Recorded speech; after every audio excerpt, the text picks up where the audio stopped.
예, 오늘 말씀 신명기 1장 34절에서 46절 말씀입니다. 여호와께서 너희의 말소리를 들으시고 노하사 맹세하여 이르시되, 하나님께서 약속의 땅에 다 와서 그 경계선에 왔습니다. 그 경계선 이름이 뭡니까? 가데스 바네아입니다. 가데스 바네아에 딱 와서 하나님이 이제 약속의 땅에 왔으니까 가서 들어가서 차지해라. 그렇게 하니까 어떻게 했어요? 사람들이 우리 정탐꾼을 보내자. 그래가지고 이제 정탐꾼을 이제 보냅니다. 그래 보냈더니 10명은 못 들어갑니다. 2명은 우리의 밥입니다. 그렇게 했어요. 근데 성경은 여호와께서 오늘 말씀은 너희들이 못 간다고 했다고 어제 묵상했는 게, 너희들이 못 간다. 너희들이 못 간다고 했기 때문에 내가 이제 결국은 광야에서 다 죽게 만들어 버리겠다는 거예요. 그래서 그 못 간다고 했는 것 때문에 이제 오늘 34절 말씀에 뭐라고 합니까? 그 말소리를, 그 못 간다고 하는 소리를 듣고 노하사 맹세를 합니다.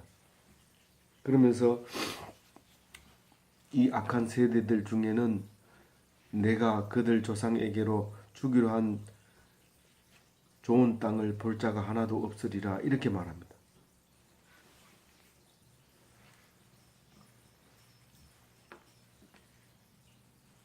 그러니까 조상에게 약속한 땅에 여기 있는 사람들 중에 들어갈 사람이 없다, 이런 말은 출애굽 당대 사람들은 하나도 없다, 그렇게 얘기합니다. 이제 그러나 이제 2사람은 들어갈 수 있다 하고 이제 오늘 뒤에 얘기를 하죠. 이 세대에서는 땅을 볼 자가 하나도 없다. 다음 세대가 이제 간다, 그렇게 얘기합니다. 여기 이제 이 10살에 나왔다 하면 50살 되기 전에 다 죽는다는 뜻이고, 20살에 나왔다 하면 60살 전에 다 죽는다는 그런 뜻입니다. 그렇게 한 이유는 이제 가라고 했을 때 명령을 순종하지 않고 겁을 먹는 것 때문에 그렇게 말을 하고 있는 겁니다. 자, 이제는 하나님이 전면적으로 이제 새로 작전을 짭니다. 40년 동안 이제 돌릴 계획을 지금 이야기하고 있습니다. 이제 돌릴 계획을 하는데 그 중에서 예외인 사람을 이제 이야기를 하고 있습니다. 첫 번째는 갈렙입니다. 36절에 갈렙은 들어갈 수 있는데 이 갈렙은 순종했다, 그렇게 얘기합니다. 그래서 들어갈 수 있다는 거예요. 그 갈렙은 여분의 아들이고 들어갈 수 있는, 그리고 그 땅을 자손들에게 줄 수 있는 그런 사람이다라고 36절에 얘기하면서 그 모세를 보고는 니도 못 들어간다, 그렇게 얘기합니다. 왜 못 들어갔냐 하면 여기서는 안 나왔지만 이 백성들이 물을 달라고 할 때 화가 나가지고 반석을 막 화를 내면서 쳤기 때문에 너희들이 싸웠다 이래가지고 머리봐 반석이라 해가지고 싸우는 화를 내서 2번 쳤다 해가지고 싸웠다는 의미로 머리봐 반석이라 해가지고 그렇게 하면서 모세는 그 벌칙으로 못 가게 된다는 거예요. 그러니까 이 모세가 뭘 잘못했어요? 화를 내지 말아야 되는데 화를 낸 거예요.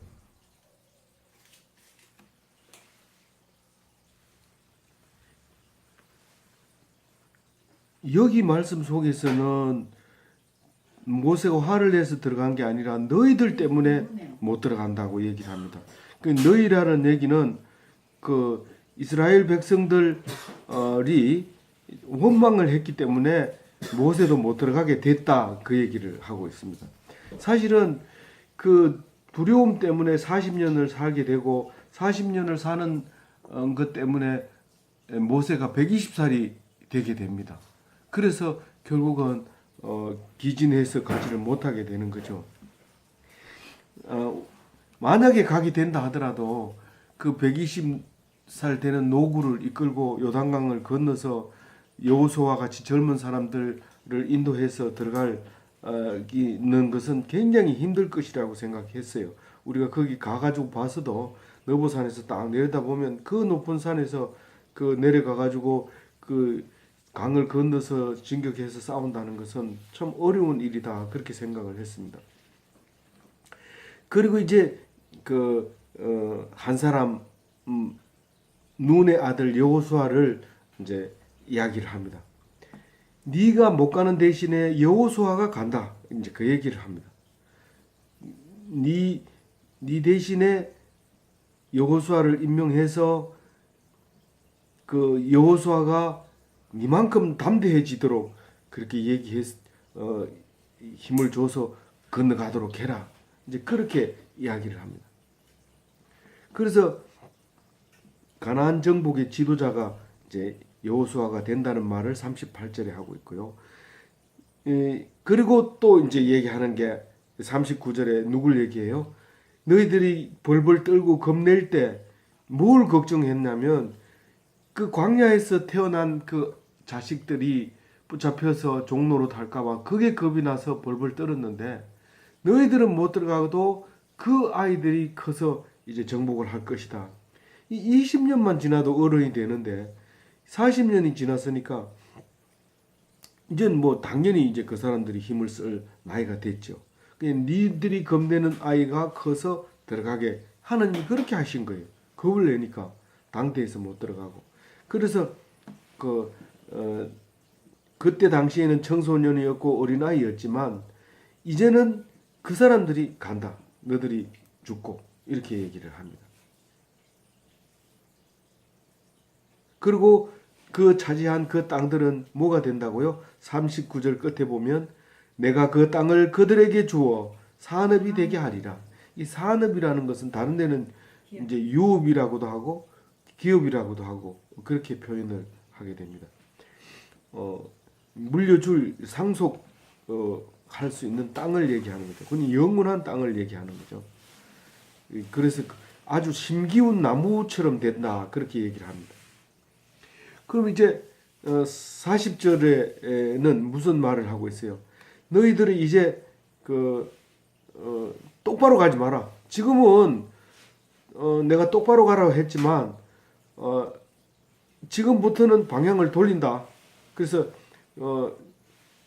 거기서 가데스 바네아에서 곧바로 북쪽으로 가면 에스론 골짜기가 나오는데 그 방향으로 가지 마라.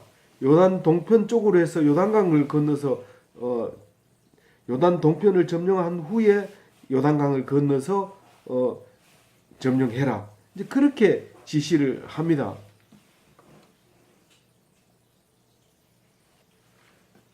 그런데 성경은 이렇게 설명을 하고 있지만 사실은 이 설명을 그 앞에 했어요. 그러니까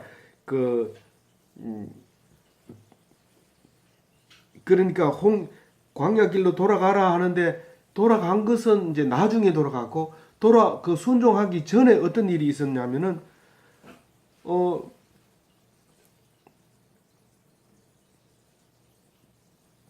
너희들이 두려워했기 때문에 이제는 망할 것이다, 그렇게 얘기를 이제 하게 됩니다, 모세가.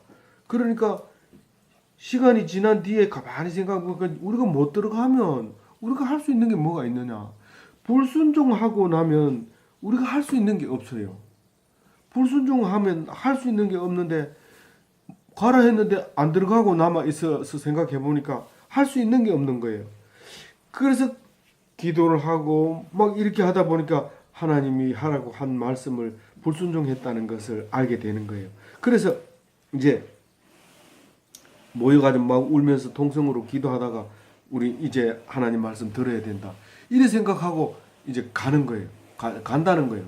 근데 하나님은 이미 그렇게 방향을 돌려놓은 거예요. 저 홍해 바다 홍해를 거쳐 홍해 있는 쪽으로 해서 이제 저기 요단 동편으로 공격하도록 만들어 놓은 거예요. 그런데 이 사람들이 생각해 보기에는 이제라도 하나님 말씀 듣는 게 안 듣는 것보다 낫다고 생각한 거예요. 그래서 이제 공격하러 갑니다. 근데 모세가 하나님이 모세를 통해서 거기 가면 내가 너하고 함께 하지 못한다. 그러니까 이 사람들이 그 말이 안 들리는 거예요. 어쨌든 하나님 마음에 들게 해야 되고, 어쨌든 하나님이 하라고 했는 명령이기 때문에 우리 이번에는 순종한다. 순종을 안 했기 때문에 이렇게 우리가 힘든 거 보니까 이제부터는 순종한다. 이러고 가는 거예요. 근데 하나님이 가지 말라고 인밀히 했기 때문에 함께 하지 않습니다. 근데 그냥 고집 부리고 올라갔다가 박살이 나죠. 그래서 쫓겨온 것을 이제 호르마라고 이름을 붙여요. 그래서 호르마라고 붙이는데 나중에 이제 여호수아가 여호수아가 말고 나중에 이제 여기서 싸움에 한번 붙어가지고 그 아말렉 군대들을 박살을 냅니다. 그리고 그때 비로소 이제 호르마라는 이름을 붙입니다. 멸했다. 멸함을 당했는데 이번에는 멸했다. 이래가지고 두 번째 이름을 붙이는데 맨 처음에는 호르마까지 왔다. 이러고 두 번째 멸하고 나서는 그것을 호르마라고 했고 세 번째로 또 여호수아가 들어가가지고 그 유다와 시몬 지파가 이제 그 공격해가지고 그곳에서 이제 승리를 하게 되는데 그때도 호르마라고 이름을 붙입니다. 그래서 이상하게 싸움터에 가면 이제 그런 호르마라고 하는 이름은 완전 승리했다 이런 뜻으로 이름을 붙이게 되는 거죠. 누구 한 편이 밀리면 거기서 박살이 난다는 거죠. 그래서 그 호르마라는 이름을 붙이게 되는 겁니다. 그 얘기를 지금 41절에 하고 있는데 41절, 42절, 43절, 44절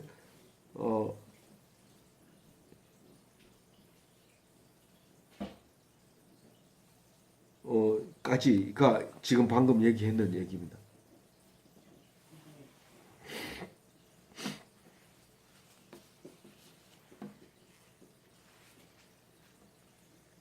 오늘 45절에 보면은 그들이 돌아와서 하나님 앞에서 통곡을 하지만은 하나님께서 그 소리를 듣지 아니하시고 귀 기울이지 아니하셨습니다. 그게 무슨 뜻이에요? 귀 기울이지 안 했다는 것은 이제 그 사람들은 다 이제 죽어버리고 40년 동안 광야에서 살도록 만들어버린 거예요. 그게 귀 기울이지 않았다는 거예요. 통곡 소리를 듣지 않았다는 거예요. 근데 그 46절에 뭐라 하는지 마지막 절인데 한번 읽어봅니다. 너희가 가데스에 여러 날 동안 머물렀나니 곧 너희가 그곳에 머물렀던 날수대로니라. 여기서는 안 나왔지만 정탐하는데 40일이 걸렸어요. 그래서 그 40일 하루를 1년으로 쳐서 40년 동안 거기 머물게 했다. 그런 얘기를 46절에 합니다. 이게 지금 뭔 성경이죠?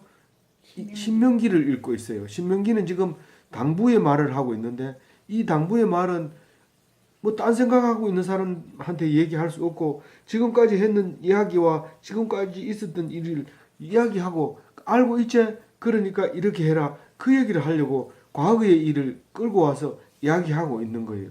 그러니까 신명기 한 권만 들고 가도 자기 할 본분을 다 할 수 있는 거예요. 이 굉장히 중요한 말씀이다. 그런 말이에요.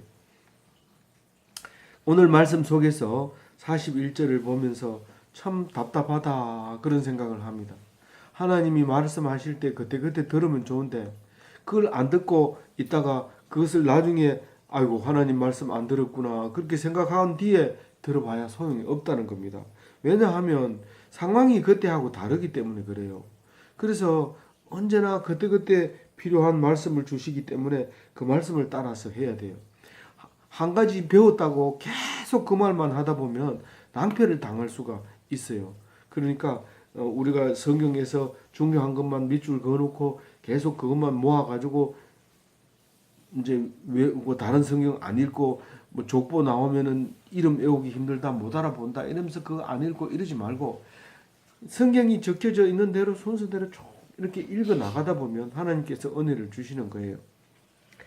뭐 서점에 가보면 예수님 말씀 백선 이래가지고 그 중에서 말씀 100개를 모아가지고 책으로 만들어서 이래가지고 탁 해석해놓고 그것만 들고 성경은 안 읽고 그렇게 하면 명심보감이나 뭐가 달라요?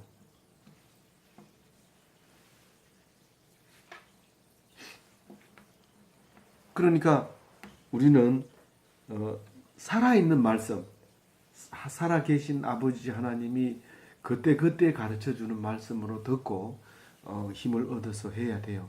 왜냐하면 말씀을 항상 어떻게 읽어야 돼요? 새롭게 읽어야 되고요.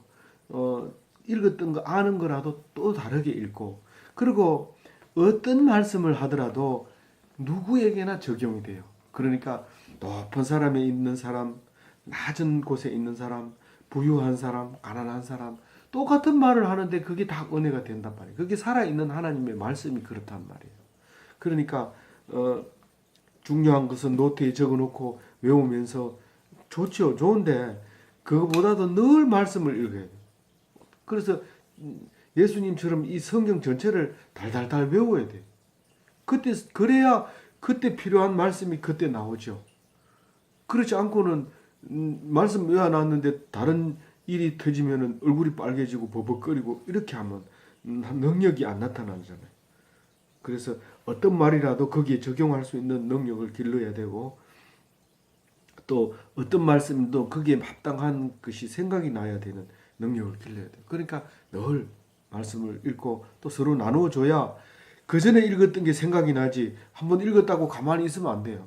그럼 말씀 묵상하면서 나누면서 기억하고 생각해내고 그래서 살아있는 하나님의 말씀 우리와 함께하는 하나님의 말씀이 되어줘서 능력 있는 기독교인의 삶을 사시기를 주님의 이름으로 당부드립니다.